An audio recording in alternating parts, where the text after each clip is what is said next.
Would you do me a favor? I'd like to stop talking for a minute, and when I do, take a look at the room you're in, and above all, at the man-made objects in that room that surround you. The television set, the lights, the phone, and so on. And ask yourself what those objects do to your life just because they're there. Go ahead.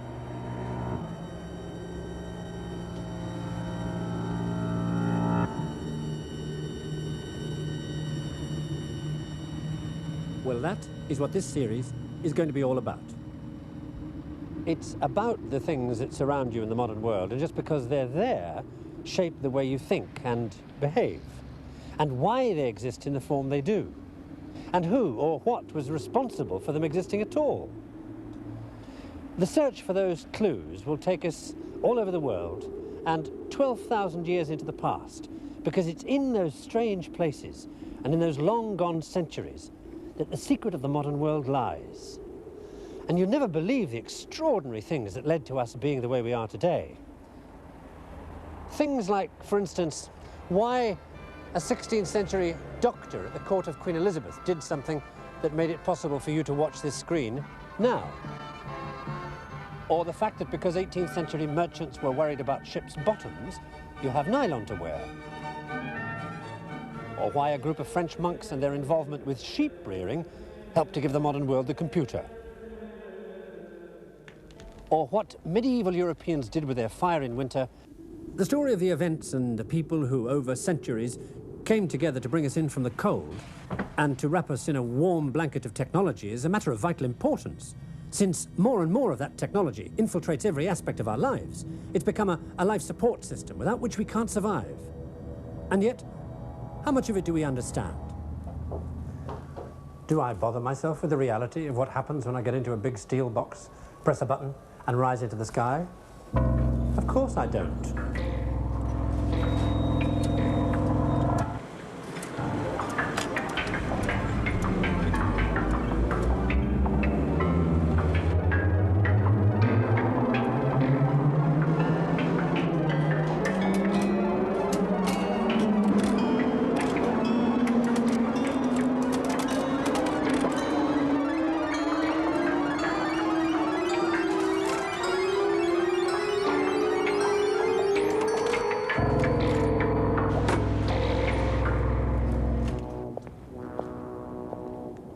I take going up in the world like that for granted. We all do.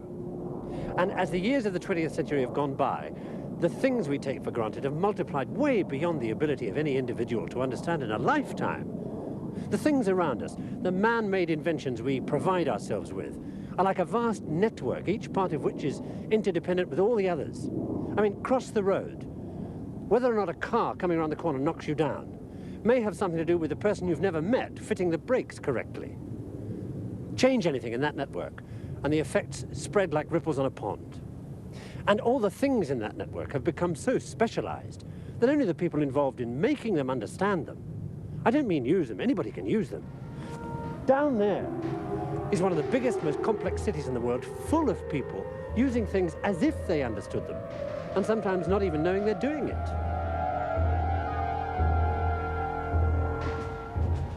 New York City, like all the other major high-density population centers scattered across the earth, is a technology island. It can neither feed, nor clothe, nor house, nor warm its inhabitants without supplies from outside. Without those supplies, the entire massive structure and the teeming millions it encloses would die. And yet, in cities everywhere, we act as if that were not so. We have no choice. The pace of life in New York is set by the pace of the technology that serves it. You just have to hope it'll stay that way. I'd like you to meet a few people who were in or near New York City on a November evening over a decade ago. And the reason I'd like you to meet them is because they all have one thing in common. They were all brought to a sudden and catastrophic realization of how vulnerable they were, how dependent on one aspect of that technological network I was talking about, because of what this did to their lives. Now, until I was told what this is, I was no more able to recognize what it is than you are now. But watch what it did to those people. And if you look very carefully, you'll see evidence of what this does in every second of what follows now. It's 1 minute past 5 in the evening, rush hour in downtown Manhattan. 800,000 people crowd onto subways, looking forward to home, to the end of this journey. For most of them, the technology carrying them doesn't exist. They take it for granted.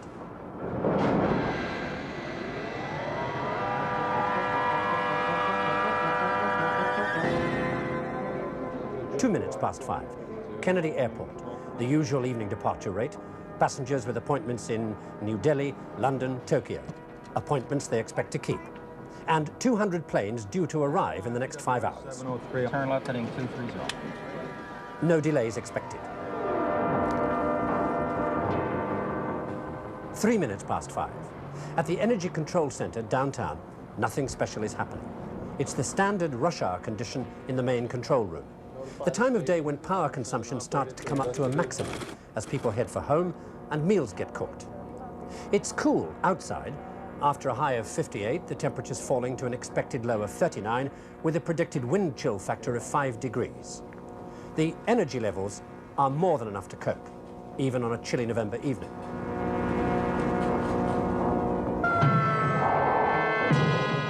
Ten past 5, Mount Sinai Hospital. Fair enough, I'm just giving a bit of oxygen at the moment. I'll go to the cycle when you're ready. Okay. The patient, Mrs. Marcana, is expecting twins. Thank you, Mr. Chairman. May I first say to my distinguished colleague, the ambassador from the USSR... 12 minutes past 5, the UN General Assembly in session. The speaker is President Roosevelt's son. In their boxes, the interpreters, the invisible support structure of the debate, whatever the language. At the UN, that's taken for granted. The ways and means soient supprimés et qu'on les... In the subway, Herbert Friedman, a lawyer, reads his paper on his way home to suburban Jamaica. Al Hynek works for a publisher on Fifth Avenue. He passes the time doing a crossword. Marjorie O'Shaughnessy also works for a publisher, looking forward to spending a quiet evening at home. Steve Bawati, late, been to a movie. Bruce Singer works in Greenwich Village. Bill Palmer is a student, just been playing basketball. And Hans Kramer, insurance broker. All these people take the subway every evening. They expect to get home. They always do. 5:15 at Kennedy Airport. At one of the international terminals, on the board, Scandinavian Airlines 911. Scandinavian 911 is on its way into Kennedy. The pilot is veteran Captain Carl Lofsted. Kennedy approach control, Scandinavian 911. With information Yankee. 5,000 feet approaching Riverhead. Scandinavian 911, roger. Park Park on 221 radio vector final. Runway 4 right ILS. A clear moonlit night. The flight manifest lists 89 passengers. Landing lights. PTC override. The descent into Kennedy is so far uneventful. It's now 15 minutes and 30 seconds past 5. Kennedy Airport er venlig at spænde sikkerhedsbælterne. Samtidig gør vi opmærksom på, at rygning ikke længere er tilladt og beder den rette stolryggene op. Please fasten your seatbelts. Runway lights at 2 o'clock. Okay, I see that. With the next contraction, dear, you'll take a deep breath and push real hard, okay? I think one is about to start. Take a deep breath and push real hard. Okay, push. At Mount Sinai Hospital, Mrs. Marcana is in labor. Okay, Fred, I think you can put her to sleep now. Fair enough, man. The anesthetic being used at the time is a mixture of gases, including one called cyclopropane. It's potentially explosive, but everybody knows that. Okay, she's fairly sleepy now, though. Okay, with the next contraction, we'll have her a little bit of pressure. Oh, okay. It's coming. The first one. All right, well, she's starting a contraction now. Just a little bit more. Okay. All right, the head's there. Okay. Okay. Fine, here we go. Okay. Okay, Annie, we've got a baby. It's now exactly 16 minutes and 10 seconds past 5. 1 second later, several hundred miles northwest of New York City, this did what it was built to do, with disastrous consequences. You may have already guessed what kind of technological network this is part of. It's a bit of a power station. The power station known as Adam Beck 2, here at Niagara, where electricity is generated by the tremendous power of falling water. The water turns turbine blades that make a shaft spin. At the top of the shaft are magnets, and they spin inside a cylinder up there that has copper wire coils on its inner wall. The interaction between the spinning magnets and the copper coils makes electricity. That's where this comes in. It's a relay, and its job is to detect changes in power going onto a transmission line. These up here. Power flows north along these lines, and on the particular evening in question, this relay detected an increase in power on one of those lines that was above a preset limit. When that happened, magnets set around this metal cup caused it to rotate, and that brought this arm to make a contact like this. That contact was made on the evening of November the 9th, 1965, at 16 minutes and 11 seconds past 5. The effect was to cascade power off the overloaded line and onto another, which overloaded and tripped the next, until all 5 lines going north had tripped out, dumping their entire load onto lines going south. Within 7 seconds, the tremendous overload began to take out generating stations all over northeastern America, from Boston to New York, as the network fell apart. As each area went, it overloaded the next. Within 10 seconds, the only major system left was the great energy island of New York.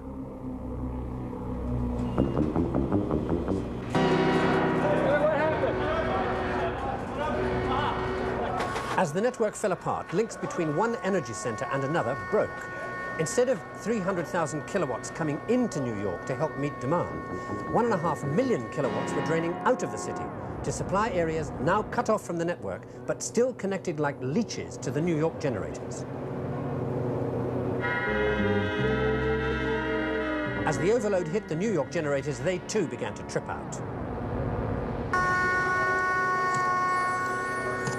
Hello, Lou, Bob Line. Hey, your 13 speed is okay. Your bags are all in. Bring it up. Give me number 2 right now. We've had a major power failure. Bring it up. I'd like you to man all the tunnels, stand by with your auxiliary pumps, and man the auxiliary generator. As the lifeblood of the city drained, it went into spasm. At the UN, chaos. The power to keep the lights on also served the interpreters. Who, in the growing darkness, has, however, I hope, brought a glimmer of light. And without interpreters, trapped in their darkened boxes, deprived of access to the ears of the delegates, the United Nations was suddenly and totally disunited, as completely as if at war. The city's elevators stopped. Perhaps the subways were the only technology that people expected to fail. Here we go again. 800,000 people were now deep in the ground under New York, caught in a technology trap most of them had never thought twice about.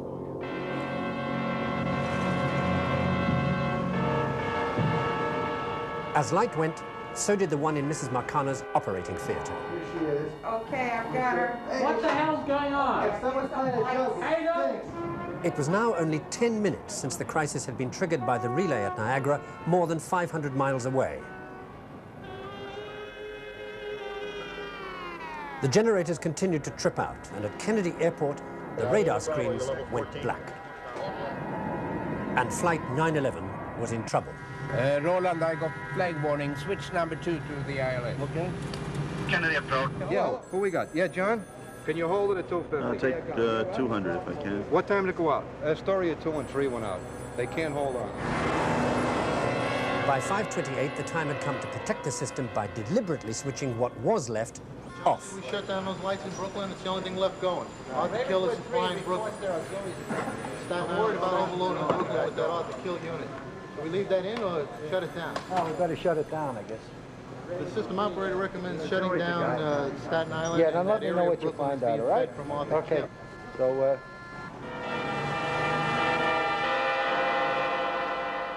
thank you. Over an area of 80 million square miles, 30 million people were now in darkness. Load is down, that's right. All right. Oh, boy. John, I've got the chairman on the phone.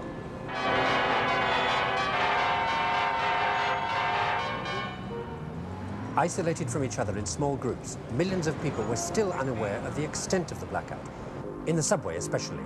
was enough light to read things. People started chatting, but for the most part, no one really got into it yet because we thought it was just another typical rush hour delay. But it was dark, and that was kind of unsettling, to be in such a crowd, but not to be able to see anybody. So one of the women had candles in her bag. You know, I have some candles. Maybe we can light them. This abnormal business of actually talking to anybody on the subway caught on briefly all over New York. Let's put some light on the situation. My birthday anyway. Anybody feel like singing happy birthday to me? Make a happy situation out of a terrible one. My name? Louise? Happy birthday to you. Happy birthday to you. Happy birthday. But while this journey had taken on a meaning nobody expected, so too, at the hospital, had Mrs. Marcana's delivery of twins, thanks to the anaesthetic. There was then a general scurry around to find flashlights, and I immediately commandeered one so I could see what was happening. One of the nurses, whom I shall never forget, walked into the room carrying a lighted candle. Put the candle out. Get out of here. What's going on? Get out of here. Scared out of my mind. With explosive anesthetic agent, I had visions of all of us, the whole place blowing up in one great conflagration. Hello? The phone system was the only thing working, if you could get a number. La lumière chez vous? Non. C'est partout, pareil. I can't see the runway. And Captain Lofsted was learning the full extent of his predicament. ILS, the landing aid that guided him in, wasn't there anymore. And Niels, check the radio. Kennedy approach control, Scandinavian 911, the ILS went US. I've got some wine here. What do you need? That is a cake. The extraordinary thing in the subways was that a full hour into the crisis, nobody was trying to escape from the trap. Yeah, it's not even a corkscrew. Would it be cricket to put one in here? Yeah. Okay. Now all we need is the knife. I think I have something. Now you know. We need now the cups. Anyone got cups? Got a wish. The wish is that we get home tonight. Maybe I should see about the size of it. Here's good health to the birthday girl. Hope you enjoy many years. I just assumed that something went wrong with the particular train that I was riding on. There was a feeling of it's being something we all just had to wait out together. There was nothing anybody could do about it. No one knew anything about anything. Kleenex. I carry napkins around. I wipe the seats off so I don't get my clothes dirty. Put yourself in this position. Would you do any different? Here they were, 1 hour into a major disaster, and still trying to laugh their way out of it. Drinking wine on the subway, I'll tell you that. Yeah, help yourself. If anybody's driving, don't drink. Remember that. How about singing a song? Anybody know any songs? I work hard and I want to go to bed.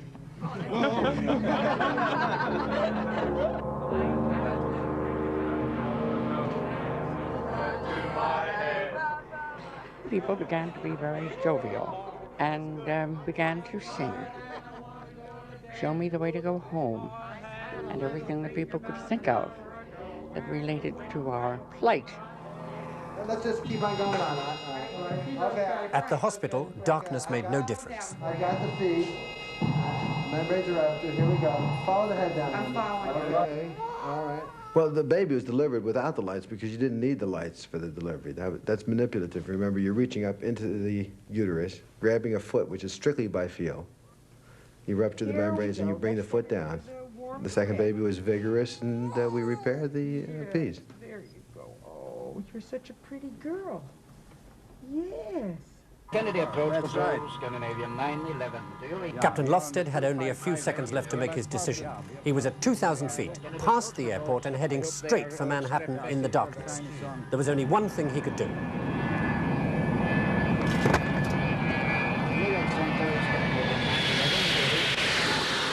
Lofsted and 200 other jets that night landed with the help of radio working on planes sitting on the ground. In the subway, people were still coping. About after an hour or an hour and a half, people became very restless. It was not pleasant. It was not very congenial, but everybody felt scared. Never been this late. And you sit here and wonder and send nobody down to help us. Somebody knock on the window, see if you're going to turn his attention. After about an hour and a half, of these train employees would pass outside, but not look at us and not answer us when people banged on the windows and called out, They just ignored us. No, I think he's the conductor from the train, but I'm not sure. Skunks don't even turn around. Maybe he's gone for help. I don't know. Let's hope he must be here. Gradually, finally, people began to realize where they were. Lost under the ground, helpless, unless help came. When we have a major power blackout, it at least hits the entire city. Is this all relaxed? We'll be trying to get you off as soon as possible. Okay? We would have to be in between stations. Why couldn't we be on a platform? I don't know how long this will take. It's Con Edison. It affects the entire city. We have people coming by evacuating the trains now. Please relax. Mrs. Marcano found out what had happened to her, though not the way she expected. Mrs. Marcano, ¿cómo está? When I woke up and I saw all the candles lit around the room, I thought I was dead. And there was a priest standing nearby. And for a minute there, I thought he had come to give me my last rites. And I was afraid that all my family knew that I was dead and they came to light candles for me. No, yo no estoy muerta, yo no estoy muerta, yo no estoy muerta. No está muerta, no. Don't be frightened now, you're going to be okay. And finally, as in all good fairy stories, it was over. At exactly 5 hours after the train stopped, about 10:30, the train began to empty by having all the passengers walk out singly upon the catwalk. A few days later, people were back at their daily routine as if it had never happened. The night New York became a trap, forgotten. Everyone hold on to the railing. This is one of the more perfect examples of the kind of technological trap that we set for ourselves. The lift, the elevator. I mean, what is it? It's a steel box with some buttons in it and maybe a trapdoor for emergencies. But whoever looks that close? Except when this happens, where is it? And even in this situation, closed in, with an escape route that we can't handle, we behave like many of those New Yorkers did. We strike a light and we look around to see how badly things are. And if we find, in this case, an emergency button, absolutely great. We sit back and we wait for help to come. We wait for technology to come back and save our lives. Because it's inconceivable that it won't, isn't it? I mean, if you admit that, you've got to admit that every single day of your life, in some form or other, you unconsciously walk yourself into a technology trap. Because that's the only way to live in the modern world. So you don't admit it. You say, oh, well, in this situation, we'll cope. But what happens when the effects become widespread, irreversible, devastating? What happens when what little resources you have to help you cope give up? Then what? Well, in all the disaster scenarios you read, what happens is that without power, technologically based civilization cracks up rapidly. Without enough auxiliary power, and most major cities don't have it, organization is impossible. It's every man for himself. Looting and arson follow. And in a city not prepared to be a fortress, supplies run out fast. And however frightening the thought of leaving your technological womb, sooner or later, there is nowhere to go but out, away from the danger.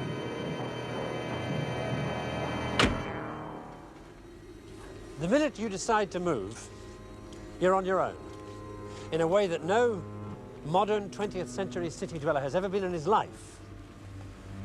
And then the traps begin to close. To start with, do you even know where to go in order to survive? Did you manage to get a map before you left? And if you did, how do you get out? Walk? Drive until you run out of fuel? Are you ahead of the millions of other people pouring down these roads trying to do just what you're trying to do? And if they catch up with you, have you got something they need? And if you have, can you protect yourself? Did you bring enough food and drink to last as long as necessary? And if you didn't, where will you get it? Steal? How far out will you have to push on until you're far enough out to be safe? And can you be sure that's far enough? And even if by some miracle you finally make it, do you know enough to recognize the place to stop when you see it? I mean, what does survival without technology look like? There'll be no signs up.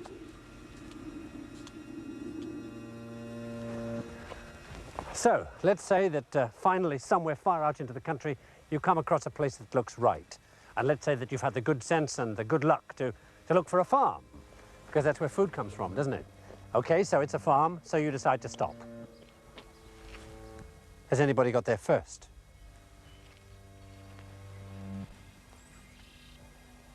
Or are the owners still here? Because you're going to need shelter, and people don't give their homes away. They barricade themselves in. So, sooner or later, exhausted and desperate, you may have to make the decision to give up and die, or to make somebody else give up and die because they won't accept you in their home voluntarily.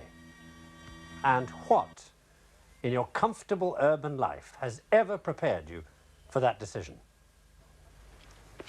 Okay, let's say by some miracle the place is empty and it's all yours. Is there enough food in the house? How long will it last? How will you cook it? Wood fires? Are you fit enough to chop all the wood you need before winter comes? If you're lucky, you've got livestock on the farm. Great. Meat. But can you slaughter and bleed and butcher an animal? Okay, supposing you manage that, you've got enough meat to eat until you've eaten all the cows. But at least you can start running your farm. But it's a modern farm, remember? It's mechanized.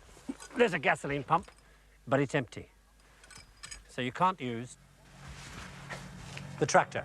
What you need is a horse and cart. But when did you last see a horse and cart on a modern farm? And everything else here, the saw, the power drills, the light, the sterilizer, the water supply, the sewage system, the hoist, the milking parlor, the pumps, and everything on this control panel demands the one thing you don't have: electric power. Everything on this farm that you found doesn't work. The place is a trap. But there's nowhere else to go. The only way you're going to survive is if you find the one thing you need to keep on providing the food you've got to have.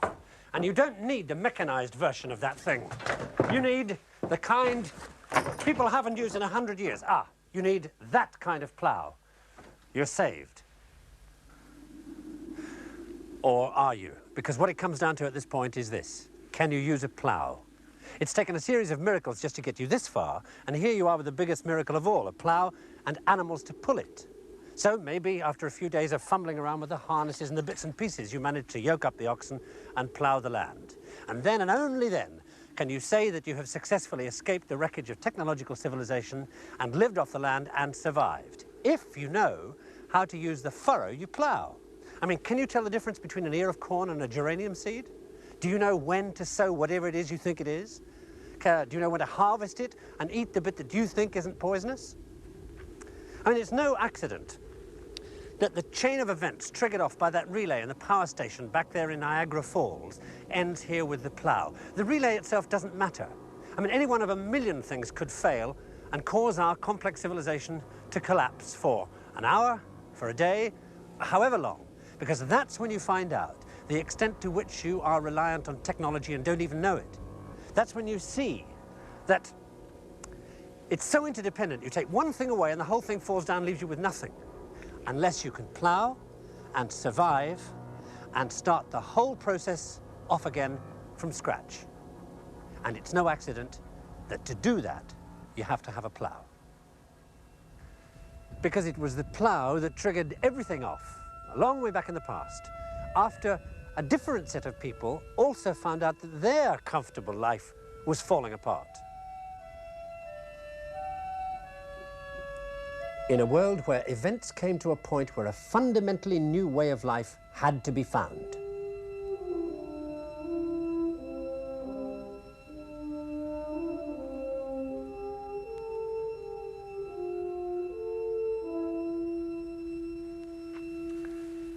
That's exactly what happened about 12,000 years ago in maybe 4 places on the Earth: Northern India, Syria, Egypt, Central America.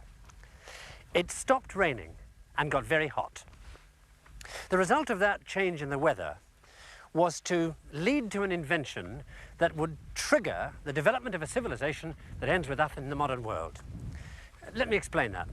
You see, the high grasslands started to dry out, became like this place, and the plants and the animals that had sustained the wandering tribes started to disappear. People began to die. There was only one thing the survivors could do: head for water. And so down they came into the great river valleys.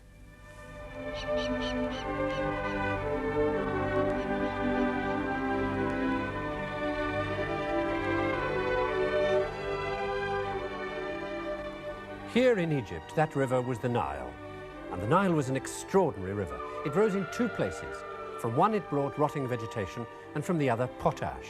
And any gardener will tell you what that means. When it flooded every year, it dumped compost and fertilizer onto the land. And the land bloomed. Too well. With easy food, the population grew to where not even the Nile could support it without help. Faced with starvation, the river dwellers tried planting grain by hand. Not enough. What solved their problem was an invention that triggered off a series of events which ends with us in our modern technology trap. Because that invention was to trigger the beginnings of civilization.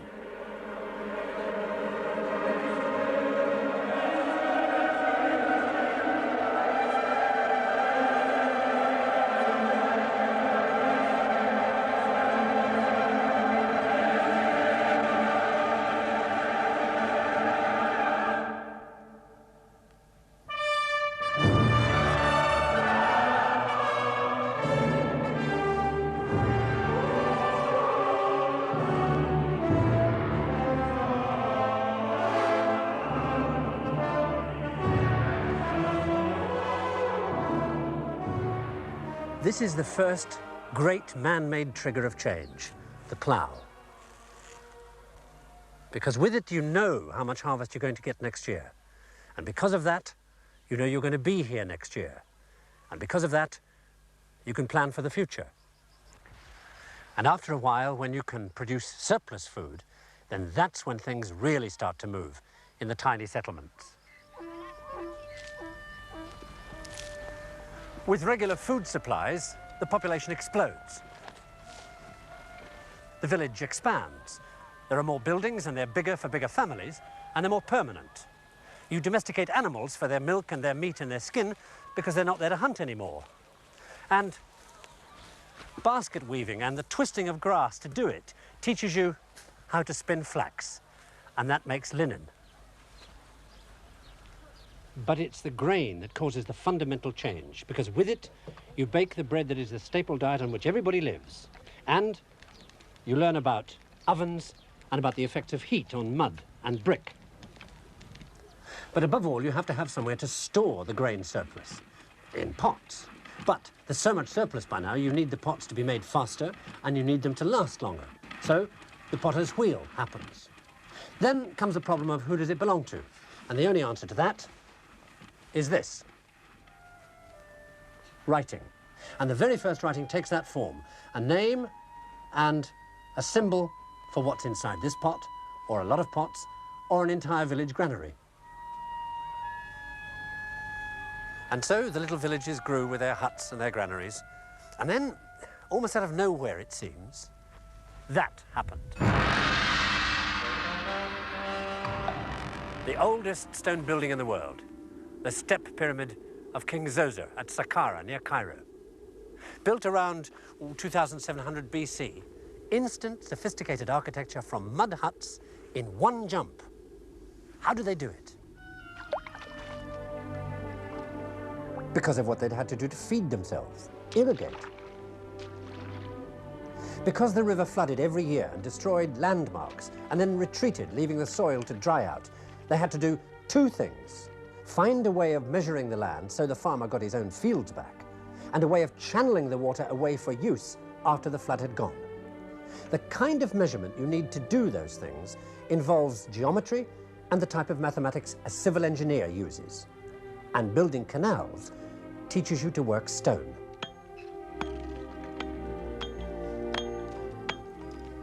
If you know stonework and geometry and mathematics, you can build pyramids, especially if a strong central government that was developed to run the irrigation schemes in the first place tells you to. If the pharaoh said he wanted a pointed stone monument, that's what he got.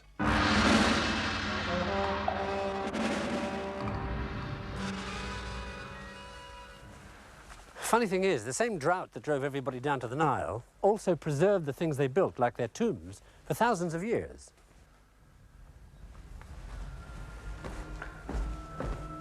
The stuff on the walls in this tomb, for example, is 4,500 years old. A kind of cartoon view of the civilization the plough created. I mean, look, here's irrigation. There are these people carrying water pots. You see them? And they carry them across, and they pour the water into a garden that has a wall round it. And then over here, look, there's a fellow doing a bit of weeding.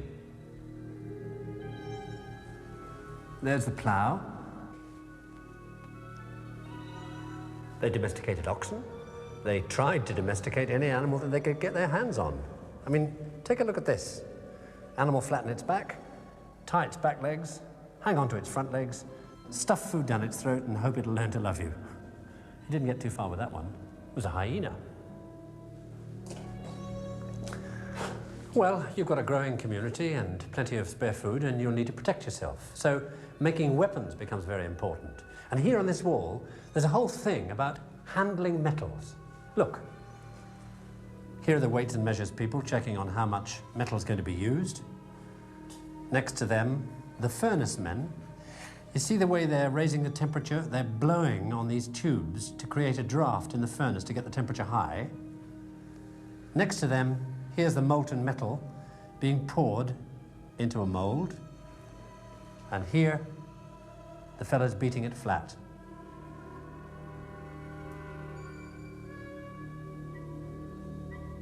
Okay, you get yourself a kingdom, you get what you deserve. You get bureaucrats. Here they are, the scribes, writing everything down. See the pens behind their ears? In this case, they're noting taxes. Here are the people coming in to pay their taxes, led persuasively by the local police. Here's a policeman with the rod of office.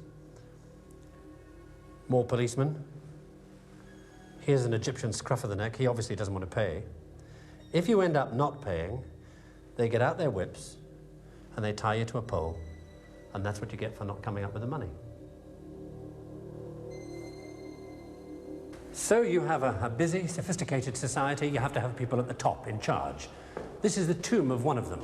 He was a kind of Egyptian chancellor responsible directly to the king. There he is. His name was Mereruka.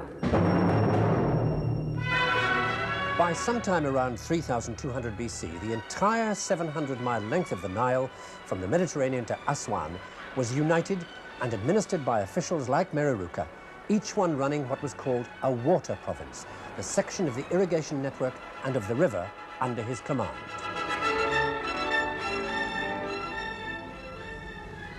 What held it all together was the king's magic ability as a god to come up year after year with an inundation of the Nile and to know exactly how high the waters would go.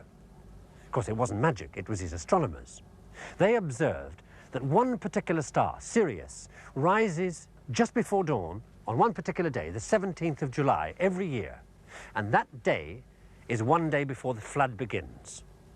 They also saw that, on average, the flood itself came once every 365 days. Now, you put those two facts together, the star before dawn and the flood, and you've got yourself a calendar. And with a calendar, you can organize people. You can give them a date to do something on. And as for the king's ability to predict how high the water would go, well, you record the level of the flood every year with a scratch on the wall. And after a while, your experience will tell you early on how high the water's going to be later. Now, in Egypt, where water is life, that kind of knowledge and ability to control gives you the power to build empires.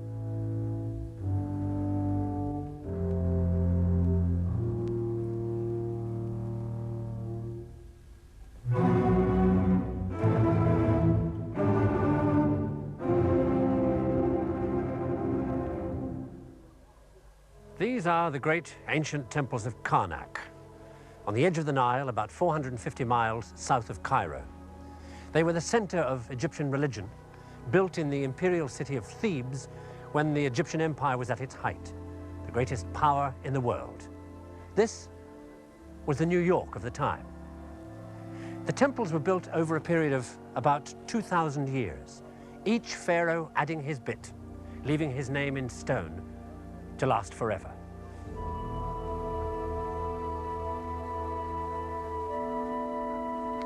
Inside the temple domain, there were 65 towns, 433 gardens and orchards, 400,000 animals, and it took 80,000 people just to run the place. Small wonder that centuries afterwards, the Greeks and the Romans came here and gawped like peasants at a civilization that made their efforts look like well-dressed mud huts. It still has that effect today. You come here from the great modern cities, full of the immense power of modern technology. At your fingertips, press a button, turn a switch, and this place stops you dead.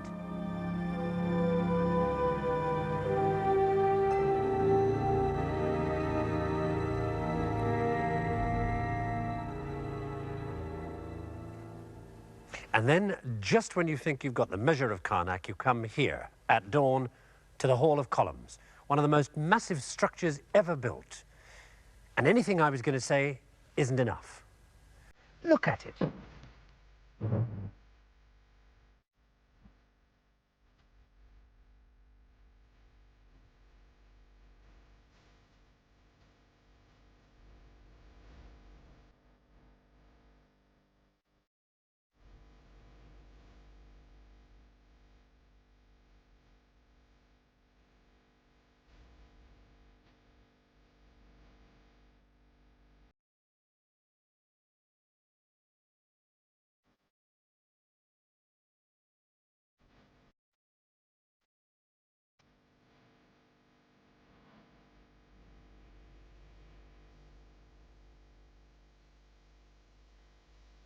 The Egyptians built an empire and ran it with a handful of technology. The wheel, the irrigation canals, the loom, a calendar, pen and ink, some cutting tools, simple metallurgy, and the plough, the invention that triggered it all off.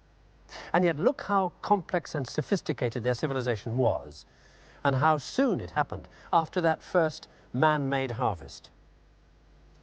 The Egyptian plough, and those of the few other civilizations that sprang up around the world at the same time, gave us control over nature, and at the same time tied us for good to the things that we invent so that tomorrow will be better than today. The Egyptians knew that. That's why they had gods, to make sure their systems didn't fail.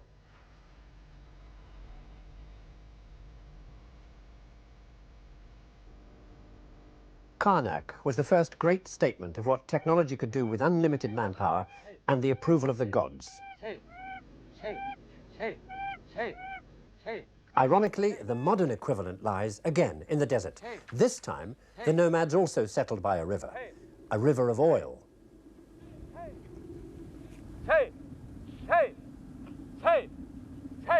But what it took the pharaohs 4,000 years to build took the Kuwaitis 4,000 days. What's happened in Kuwait, the change from a nomadic existence to being able to buy and use everything modern technology has to offer, has come in much less than one generation.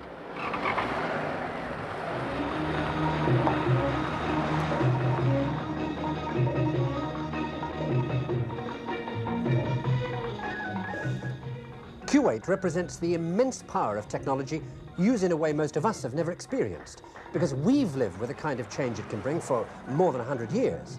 Here, it's been focused. Change has been instant and total.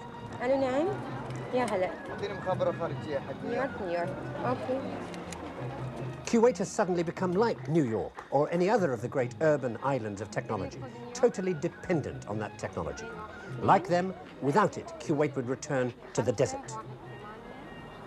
Hello, Michelle? Hi, how are you? Hey, listen.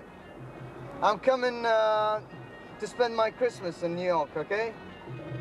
You see how increasingly the only way we in the advanced industrial nations with our bewildering technology network can survive is by selling bewilderment and dependence on technology to the rest of the world.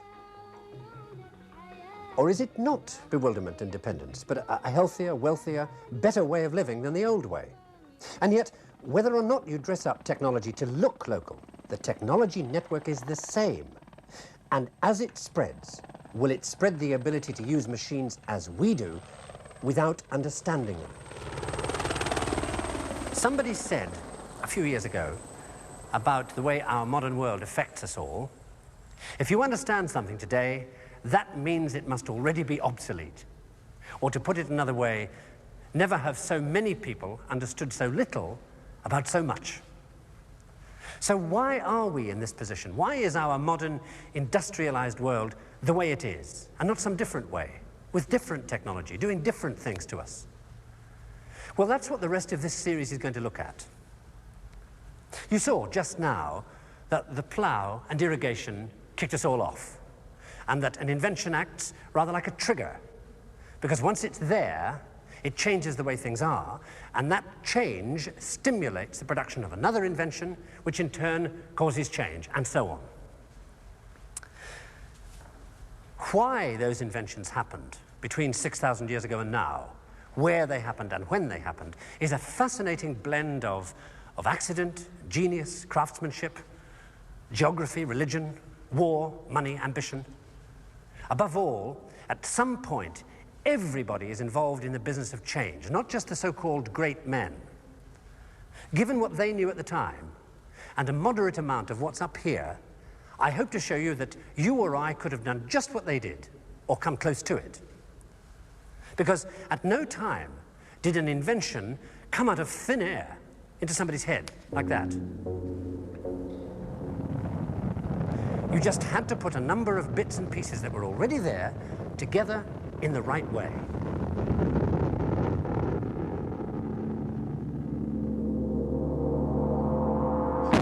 Following the trail of events from some point in the past to a piece of modern technology is rather like a detective story, with you as the detective, knowing only as much as the people in the past knew, and like them having to guess at what was likely to happen next.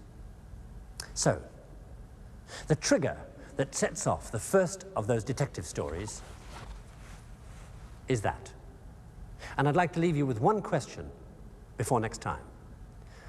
Why does a modern invention that fundamentally affects the lives of every single human being on this planet begin 2,600 years ago with somebody doing this?